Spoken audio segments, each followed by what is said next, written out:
Magnus. Magnus. Sister's pretty much raising him because she's on the ground every day, and mom stays in charge of I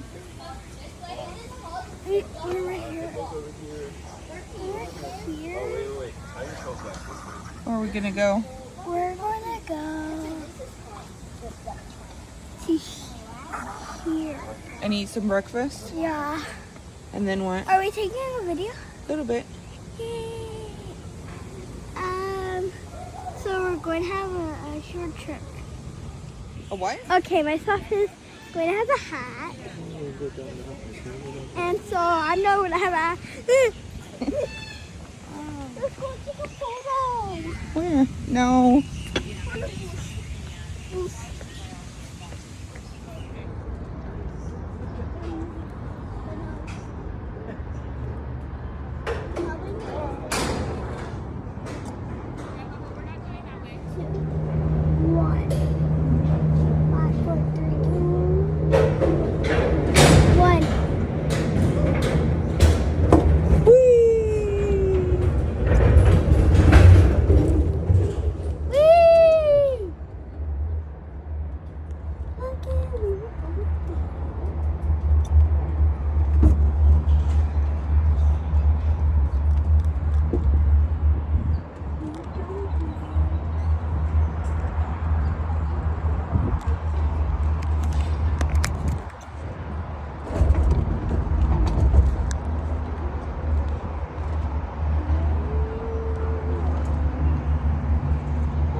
Hello.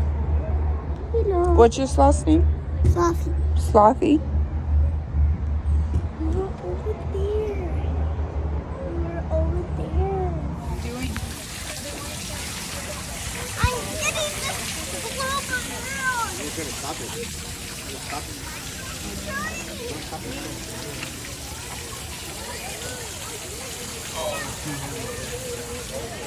Come on, Silver. I need 6 hands. What's that gonna happen? Come on. Ready? I need everyone. Around us right now, there are quite a few of them.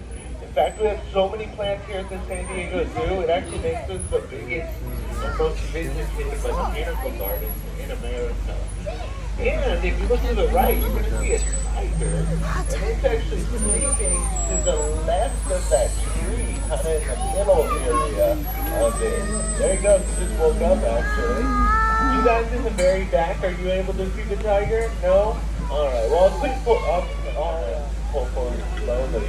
But that is a Malayan tiger, and unfortunately for the Malayan tigers, they are endangered in the wild. Now, the reason for them being endangered is because of the palm oil industry.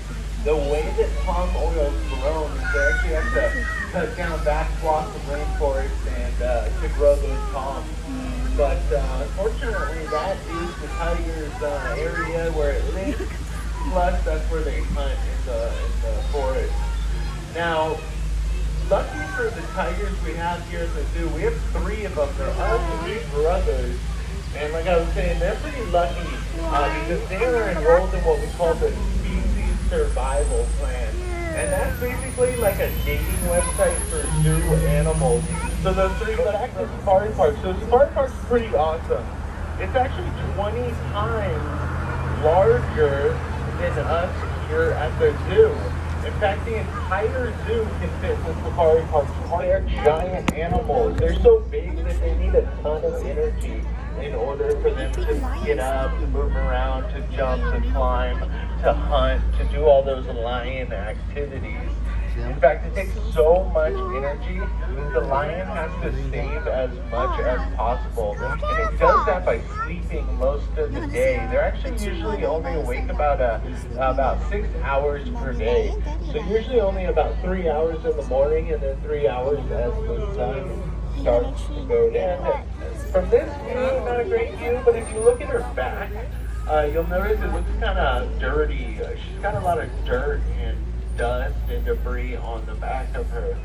And she actually put that up there on purpose because it gets really hot. Elephants don't have any fur to kind of save them from the sun. So they throw a lot of dust, dirt, and mud onto their backs. And that acts as a source of sunscreen for the elephant. Now it looks like she's working on one of our enrichment activities. Actually, it looks like she might have been. You see that artificial tree at the bottom? There's like a metal grate, like a rectangle metal door. Well, it's got some chains at the bottom of it, and the elephants actually are so smart they can manipulate those chains. It's kind of like a puzzle for them, and it'll pop that door open and give them a little snack. We can see her right there. She's using her trunk to mess around with another one of our enrichment activities. Looks like that one might hide a little snack inside of there too. So she's kind of moving it around, playing with it, trying to get that little snack out. And we're going to keep on cruising along here.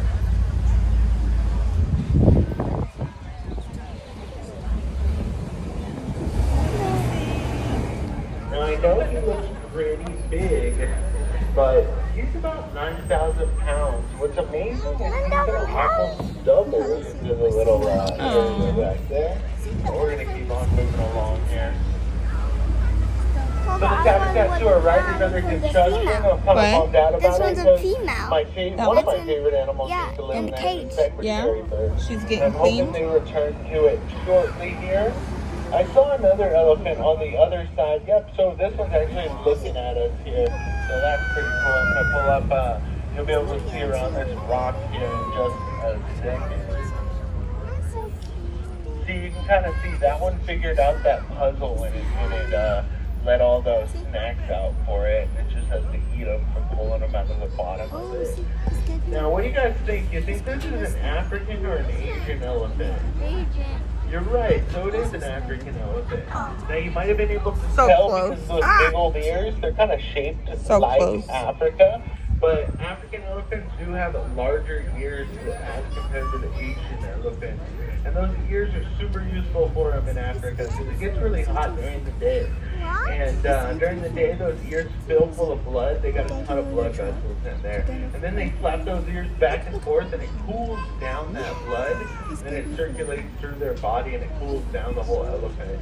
So it's kind of like a little portable air conditioner he's got there. Keep on moving along here. A little standing so they can drink a ton of water. Donkeys and camels. They're cousins? Is that what he said? I think so. Now coming up is this giant netting structure to the right. This is the home of one of the animals that was a part of one of our most successful animal programs. This is the California Condor home. And we got two of them right there on top of that dead tree.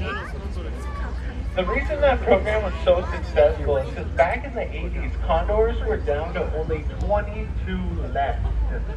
And we gathered a small group together. And we brought them over to the San Diego Safari Park. Now, since the 80s, we've been able to breed back about 600 birds. So about half of those we've been able to release into the wild. And they play an extremely important role out there in the ecosystem. So they're really good to have around because, as you can probably tell, they're vultures. They have that vulture kind of head and face.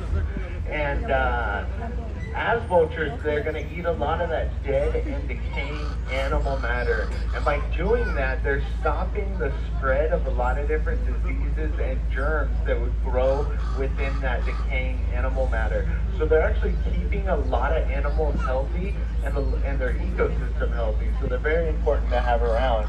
They also are giant. They have a huge wingspan. That wingspan is about 9.5 feet wide. And if they were inside the bus right now, it would actually stretch from one side of the bus to the other. Not only that, but they're not very big. I'd say they're about as big as like maybe an overweight German Shepherd. And as a small bear, they've actually developed a ferocious attitude. And they're actually tied for #1 for most dangerous bear you can come across in the wild. So that small bear is tied with the much bigger polar bear for danger. Wow, look at it climb there. That's really cool. So with those long claws and that dangerous attitude, you'd think they'd be a vicious meat-eating animal. And surprisingly, they don't eat a lot of meat. In fact, they eat a lot of fruit, vegetables, and plant life. And they eat so much of that plant life that in the wilds, in their ecosystem, they play a major part in spreading seeds everywhere. And they cause the growth of a lot of different plant life. Now, I was saying they are dangerously vicious.